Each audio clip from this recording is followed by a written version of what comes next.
Back to the NBA playoffs. Steph Curry named the first ever MVP of the Western Conference Finals following the Warriors series clinching win over the Mavs last night. Now, he's going to return to the finals, obviously, but this time he's without KD, who obviously helped the Warriors win their last two titles. Believe it or not, Steph's still seeking his first finals MVP. First things first, co-host Chris Broussard joins us now. Chris, on a scale of 1 to 10, how much pressure do you think Steph's under going into these finals? I got to be honest, 1 or 2. I mean, really, 2. I'm sorry. To me, Steph Curry is playing with house money. Steph Curry already has 3 championships. He's already the best small or under the rim player ever. He's already the best shooter of all time. He's already gotten this team further than anyone thought it could get in the finals. And so it's gravy. It's extra that Steph can build. And if they lose this series to Boston, well, this is a Boston team that already shut down Kevin Durant, which no one thought was possible. This is a Boston team that confounded Giannis, which no one thought was possible. And a Boston team that has turned Jimmy Butler into a shell of himself.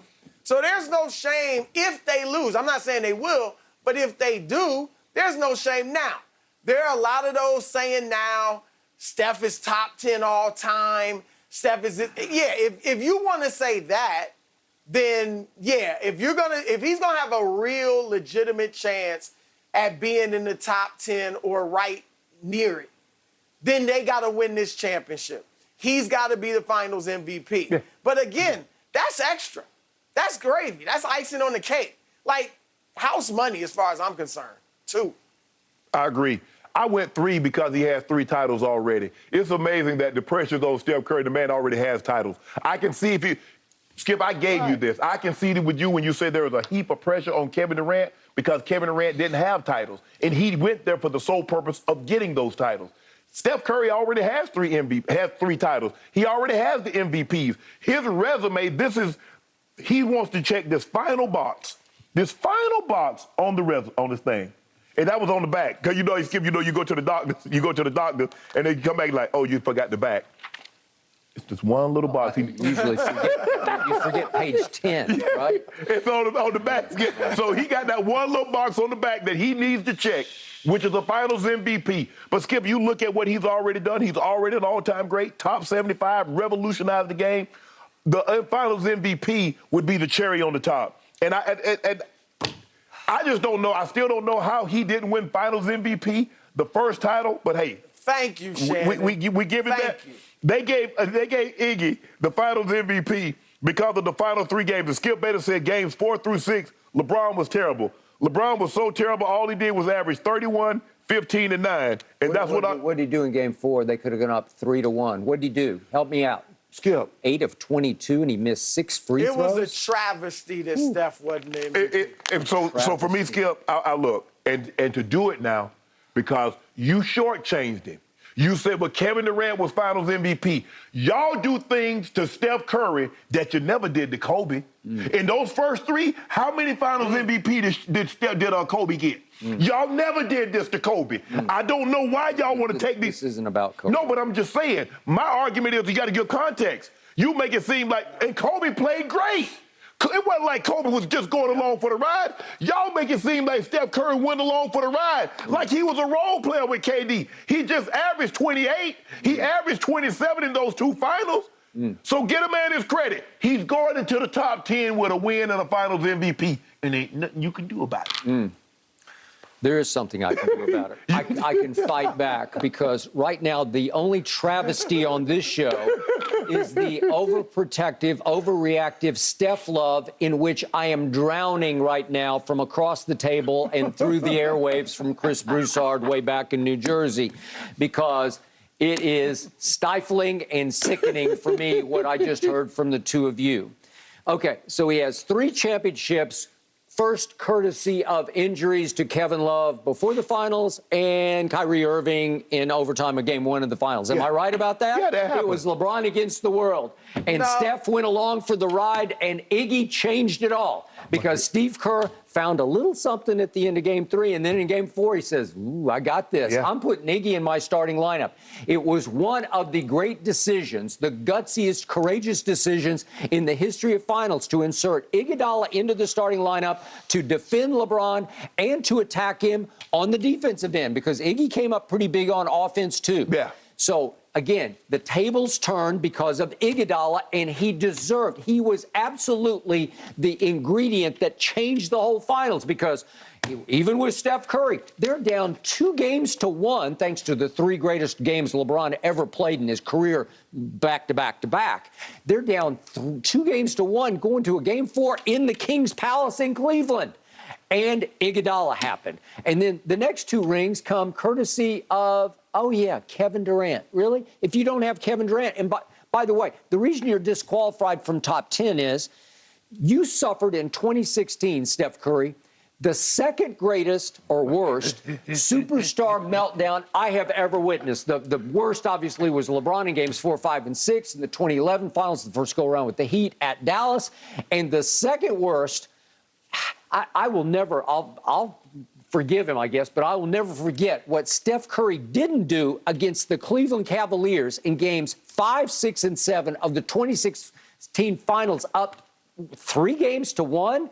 And I keep beating you over the head with the numbers, but I dare anybody to go look at the numbers of Steph Curry in those 3 games because they're all-time pathetic, shooting 37% from the floor, and in those 3 fourth quarters, 2 of them in his house, he shoots 25% from 3.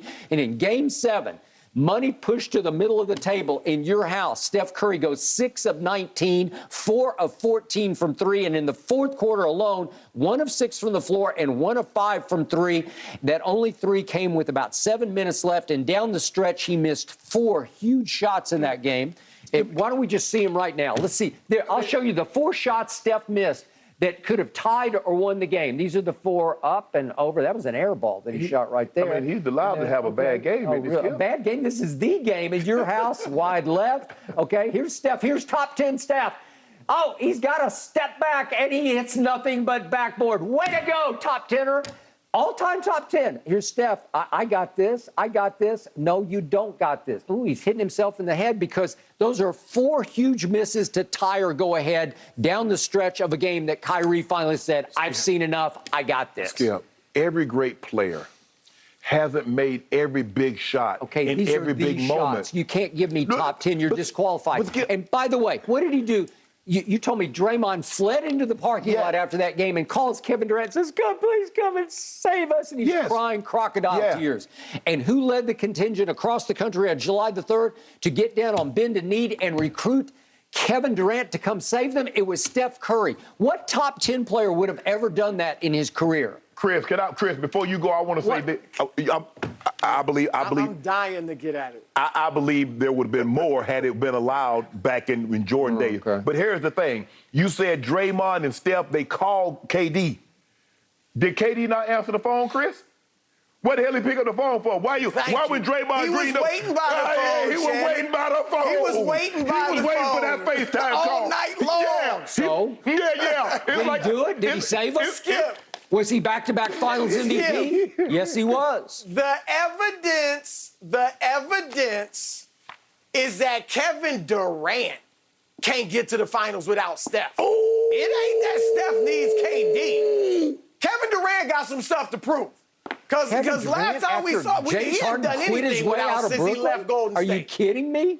And wait a minute, Ben Simmons came to Brooklyn and couldn't play? I don't know what happened. It don't matter. You're the best player on the planet. That's what you tell everybody. He's the best player. Right. He's the best player. Get him there. Something to prove? He basically beat Giannis last year and his toenail was on the line. He didn't beat him then. Well, he did. He did not. Actually, they lost. that. Skip, let's go back to 2015 quickly.